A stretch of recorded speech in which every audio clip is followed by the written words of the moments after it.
Hello again, everybody, and welcome back to a very, very rainy Amazon rainforest. This is an Ecologist Plays, and today we are carrying on with our adventure here in Green Hell in the Amazon, and we're just going to drink and take our tortoise shell and check our vitals. Everything's more or less okay. We could do with a bit of protein. However, we don't really have anything to help with that now. We can eat some nuts here because all good adventure starts with eating nuts. So, let's have a look. Yeah, that's all right. We are currently down here in the village, and today we want to head off to Delta Camp over there and see what we can find in this general area, and then possibly come back here and make the ayahuasca at this ritual bowl right over here. And if we do that, that's basically going to be the end of our adventure here in the storyline. We're going to get the ending, either good or bad. And yeah, then that's basically going to be it. So let's be careful though, because there obviously can be quite a few dangerous things in the jungle here. Now this plant here, we used it last time to help with the fever or the poisoning that we got. We made a nice little soup there with it to reduce the poison.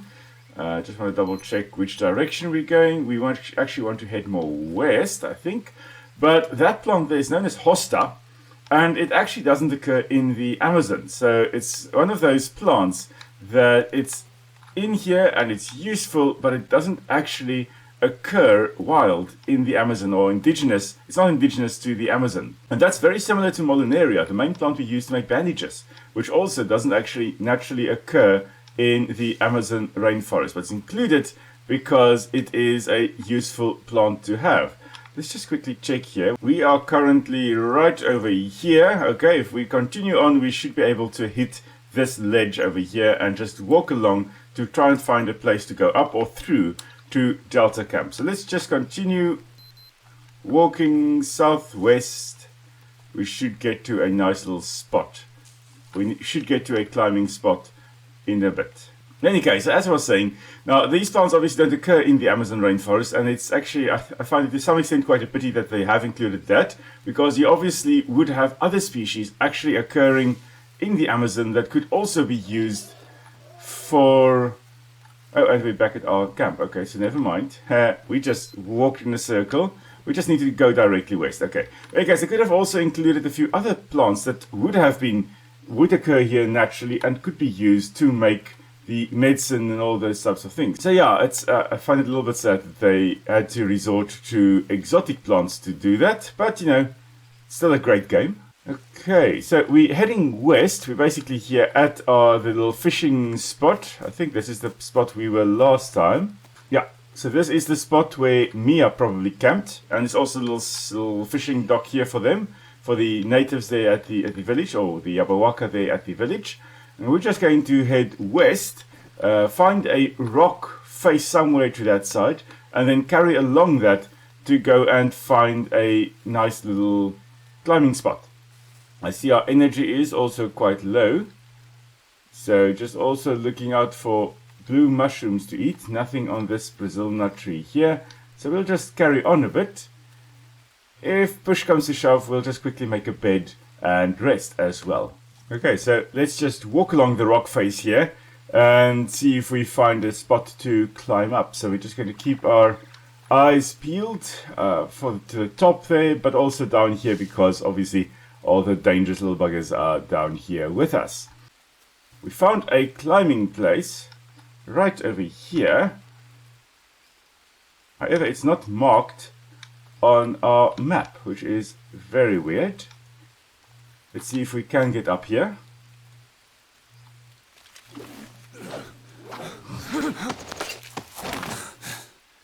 Okay, we can get up here, but we can't get through here. And that's because this spot here is for if you have the Spirits of Amazonia. So if you're playing survival, not storyline here, you're playing the normal survival, or you're playing the Spirits of Amazonia, DLC, free DLC, then you can actually go through a cave network there and end up at the most amazingly beautiful spots. I'm definitely going to have a base there when I make my survival series, my Green Hell survival series, instead of the storyline. Okay, we should be getting quite close. Apparently, map new location. Oh, way up there. Hello.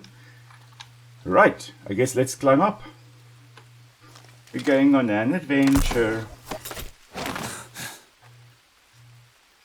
Okay, so it looks like some kind of cave. Oh, shibbit. Oh, I was just stung by a scorpion. Didn't even see you there. Okay. Right, that's not good. Luckily, we've got all our medication on us. Should be a venom wound. There we go. And we have got tobacco dressing. There we go. That's going to help for that. Ah, wonderful. Okay, now unfortunately, we are still poisoned. And we still have a fever. And there's another scorpion, so might as well get rid of him as well. That's revenge. And we are extremely tired now, so things are going a little bit south here. Oh, well, but we should just keep calm, keep our eyes open, because there may be some more scorpions in the area. Yeah, you see, you lose focus for 1 second, and then something like that happens. So let's just keep our eyes peeled. Luckily, it wasn't a rattlesnake, it wasn't a poison dart frog that we picked up like we did previously. We just have to make our way through this cave network, I think. And then we'll see what we find on the other side. Okay, the poisoning is now gone. We only have a bit of a fever that's still running.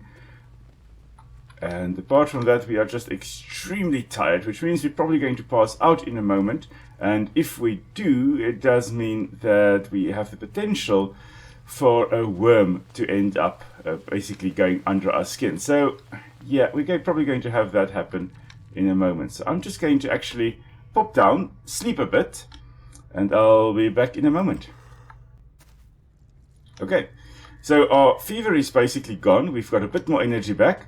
And that's the thing, if you sleep too long in this game... Oh yeah, I'm thirsty as well, because of the fact that we had a fever, we had a whole bunch of issues, we had poisoning. So obviously then you are extremely thirsty. Okay, we are all right now. Oh, hello. What is this? Okay, so in any case... needs to rest again. As I was saying... Oh, there is a climbing spot over there. Great. That's obviously where we are going in a moment. So, as I was saying, if you sleep too long on the ground here, you end up getting a parasite. And you can prevent that from happening by sleeping very short periods of time. However, unfortunately, we did not sleep... for short enough times. So let us take the bone here, harvest it to get a bone or 2 bone needles. We then have a look at our arm and we go, that's not very nice. And we dig it open because yes, of course we do. And then we just quickly bandage it up. So of course there are a whole bunch of parasites that do live in under people's skin. It's actually quite horrible, the things you can get in your skin, under your skin, including a very, very long worm that's known as dracunculus. And if you do get it, you call it dracunculiasis. Really, really a horrible thing. It can be an extremely long, thin worm, lives just under the skin of a person. And the only way to get the worm out is to make a small incision, basically like we did with the bone needle now. And you then have to wind a little stick around the backside of that worm and very, very slowly get them out. Or basically twist the worm around the stick and then slowly and very painfully twist it out from under your skin. If you twist too quickly, what happens is you end up actually breaking the worm and it just carries on as usual. So that's obviously very, very bad. So let's have a look here. There's a canned cheese, I think. We should take that because we are actually quite low on protein, so that may help. So we are supposedly over here. Okay. Now, if we look to our northwest, we should be able to see Anaconda Island, and that is in that direction. Unfortunately, it is raining at the moment. Well, I say unfortunately, but it's actually quite fortunate as well, because we do need water, and the dry season is basically upon us. Kind of forgot about that. So dry season is on its way, and we are going to have to get everything we possibly can. Let's just grab some more canned beef. That's going to be useful. Let's just eat that immediately. Now our vitals, yeah, more or less stocked up. Can go for a little bit more water though. And then there's an audio recorder as well. Dr. Smith, report number 36. I'm at Camp Omega. Still no sign of Alvarez. We have no idea what happened to him. What's even worse, no one's been lighting a fire in the camp on the island for a couple of days now. Maybe the group has just moved somewhere else, but I don't know. I have a bad feeling about this. People seem to be disappearing. We debated sending Vega to the island to see what's going on, but I don't want to stay in the camp alone. Even with one bodyguard left, I don't feel safe. At least Dr. Higgins is in a good mood. Several hours ago, he called me from the Lambda 2 location. He was clearly excited, but due to the interference, I couldn't understand what he was saying. I think he mentioned children. I'll have to wait until he comes back to hear the full report. Has he found something? I hope so. I've had enough of him, his wife, and this fucking jungle. End of report. So Dr. Smith was also getting fed up with Dr. Jake Higgins. So apparently Jake called from Lambda 2, and that is this ayahuasca drinking spot right over here. So he radioed in to say, okay, and it seems that Dr. Smith was at this Delta camp area, which is basically over here.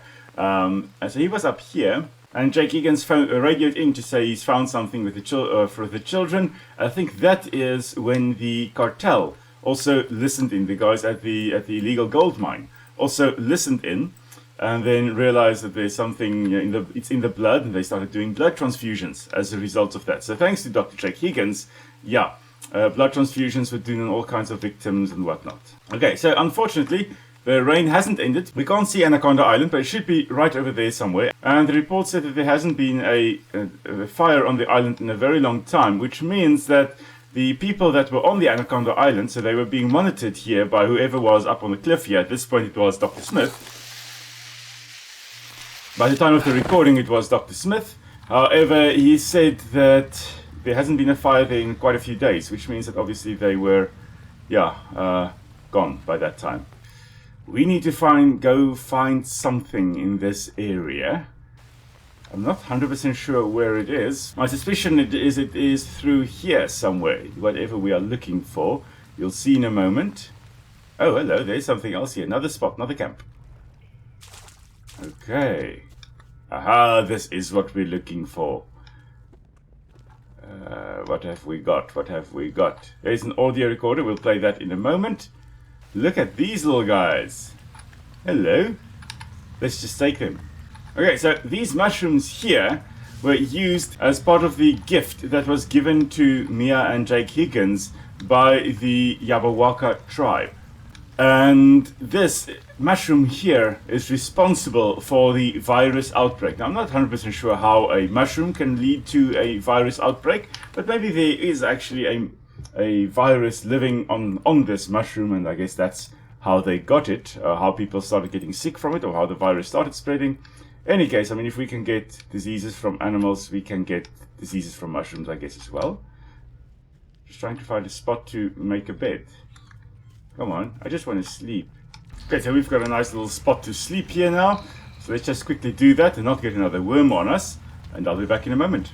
Okay, so in any case, these mushrooms here are responsible for the whole outbreak. And as a result of that, there's actually an achievement that you can get if you play this game on Steam at least. There's an achievement called It's All Their Fault. And these are the mushrooms you need to get to. So let's just listen to the audio recording here and see what they have to say.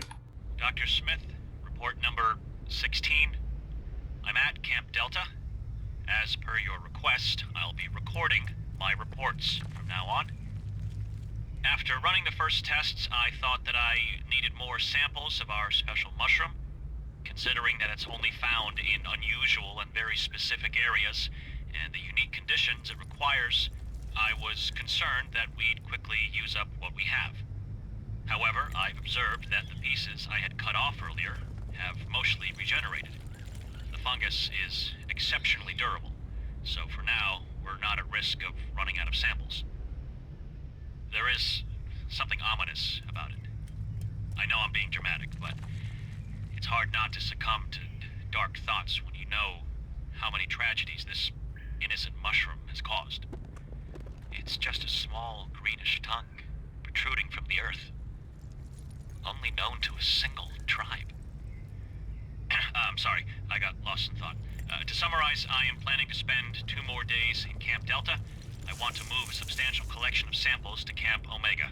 I'm going to send some of them with the next transport. End of report. Okay. So, we are currently here at Camp Delta. Okay, so this is the spot that we currently are. From here, I do want to walk just along here, see what we can find. This is probably a very steep-sided area, but I want to walk along here, see if we find anything interesting, and then head back to our camp and basically make the ayahuasca if we can. So interesting what they did mention, or what he mentioned about the mushroom here, these little tongues protruding from the earth. So this isn't the entire fungus. The majority of the fungus would probably be either along the rock here or in the rock itself. Usually fungus actually being in the ground.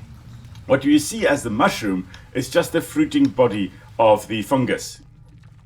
So it is able to recover very easily from if it is picked. That's the whole idea of it. Is that if it gets eaten, or if it is picked, or if the spores are successfully dispersed, it should then be able to still continue growing, and growing quite easily. We just need to find our way out. I think it's along here at least, keeping our eyes peeled this time around for scorpions and spiders and snakes and all kinds of things.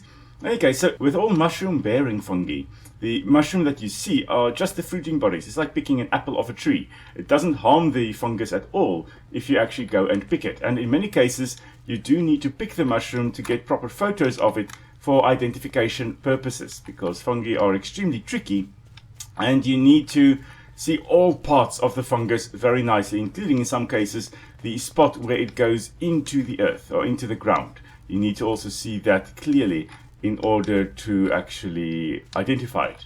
And in some cases you need to see that to know whether it is a poisonous species or not. So let's just have a look. I don't think we've got another scorpion. There's a dead one. Okay, we don't have another scorpion. Right, we are down again. We should just continue to the east here. Yeah, we should just continue along here. We should then be able to make our way back to camp. And if we may also see some interesting things on the way there. I am, however, just going to stand here next to this wall and put out my tortoise shell to get some rainwater, and I'll be back in a moment. Oh, there's the jaguar. I am back again. Oh, shibbit. Oh, okay. Okay, I knew I should be careful. While the water here is actually filling up, let us harvest this beautiful creature, Panthera Onca. So one of, I think, 4 extant or still existing Panthera species, the other being the leopard, the lion, and the tiger. The leopard being Panthera pardus, the lion being Panthera leo, and the tiger being Panthera tigris, and then this is Panthera onca. So the 4 large Panthera species. Okay, we don't have space for all the bones, that's okay. We can get rid of the cat fangs, leave that to decompose in nature over here. I was wondering, when we would actually meet up with a jaguar again. Almost a tiger. Tigers have stripes. Jaguars and leopards have spots. Come on, man, you got this. So let's see here. Weight-wise, we are still quite alright. This is filling up nicely. So now, I will be back with you in a moment. Okay, so we are heading off again. Now, thankfully, we have gotten rid of the territorial jaguar that was here. So obviously, large cats like jaguars, tigers, lions, all those big cats are very territorial, which generally means that you'll find one holding an area as a territory, but you will often also find with leopards and other big cats that a male will hold the territory and there may be a female or 2 that overlaps with him, but generally not exactly the same territory because they would then be competing with each other for food. So usually the size of the territory that a jaguar or leopard or lions or so would have would be determined by the abundance of the prey and how scattered the prey occurs. So if you have a lot of prey animals in an area, then obviously the territory can be quite small because there is an abundance of food. The leopard or jaguar doesn't need to defend a large territory to get enough food to survive. If, however, the prey is extremely scattered or really not abundant, the jaguar would need a much larger area in order to be able to support itself. So then they would defend much, much larger territories. So we're just back here in the Yabawaka village. Okay, they don't seem to be back yet. We do, however, need to make basically a fire under here. Go find ingredients again to make ayahuasca, and then we are going to basically finish the game here. Now, while we do that, I do also want to quickly talk about the toxins of the poison dart frogs, because it's very interesting that many species, like snakes for example, and toads and things like that, will be producing their own toxins. So as they go on in their life, they continue making their venom and their toxins. But the poison arrow frogs or poison dart frogs will generally take their poison or get it from elsewhere, generally from the things they eat. There's another peccary. Hello, little peccary. So they actually have what we call secondary toxicity, or they obtain secondary toxicity, and it's not because of them actually producing the toxins, but rather eating insects and other organisms that do contain the toxins. Alkaloids, batrachotoxins, as it's also known, the specific group for the peccary. For the poison dart frog, the batrachotoxins are the main ones, I do believe. And the poison dart frogs are also not the only ones that will do this, or you get their toxins from elsewhere. There are also birds that are poisonous, especially in Papua New Guinea. There's the petuis, which is a type of oriole, the hooded petui amongst others. That one I think is the most deadly one. But the petui is a poisonous bird, and Jake is tired from running like 20 feet or 20 meters. But there are also a few other poisonous birds as well, and all of them get their toxins from the things they eat. So in that case, you really are what you eat. And the batrachotoxins obtained in many of the poison dart frogs, especially the most deadly ones, the golden poison dart frog, and also obtained in the petui, or present in the petui, are both obtained from beetles in a specific beetle family. So it's interesting that beetle family occurs in South America, where the poison dart frogs occur, and in Papua New Guinea, where the petui birds occur. And in both cases, the animals have gone, you know what, we are going to eat you. We know you are poisonous. We don't care. We are actually going to eat you and take your toxins, and we are going to become poisonous, because why not? So, yeah, nature is very, very interesting that way. That usually when you have got something that is toxic, there's going to be something else that's going to go, nah, you know what? I'm just going to play the Uno reverse card on you, and I am going to become poisonous. Going to take your poison for myself. And there are all kinds of animals that will do that. In the ocean, for example, there's a nudibranch, which is, or actually a few nudibranchs. They are slugs, ocean slugs, marine slugs, so gastropods, meaning stomach foot, if I'm not mistaken. And they will they will eat a few things that contain stinging cells, and they will put the stinging cells in their own bodies. Things like Glaucus atlanticus, which is a marine slug that drifts on the ocean surface. They eat things like Portuguese men of war or bluebottles, and in doing so, they then take the stinging cells and put it in their bodies, and they've got a defense mechanism. Or some other nudibranchs will also eat algae and take the chlorophyll in the algae, and they will put that in their body, and they can walk around and photosynthesize, believe it or not, which is actually quite amazing. The fact that, imagine we go and eat lettuce, and then we decide, okay, I'm going to be able to photosynthesize now and just sit in the corner in the sun there and, basically make my own food by just chilling in the sun. I'm just going to take a nap, and I'll be back in a moment. Okay, and this is now the start of the dry season. So you know what? It's perfect time to not be in the Amazon anymore, because we are not prepared. We don't have enough food stored up. We don't have dryers. Nothing like that. We would be pretty screwed if we try and survive now. But we can do that in the survival game. So, this is it, everybody. It is time to end this.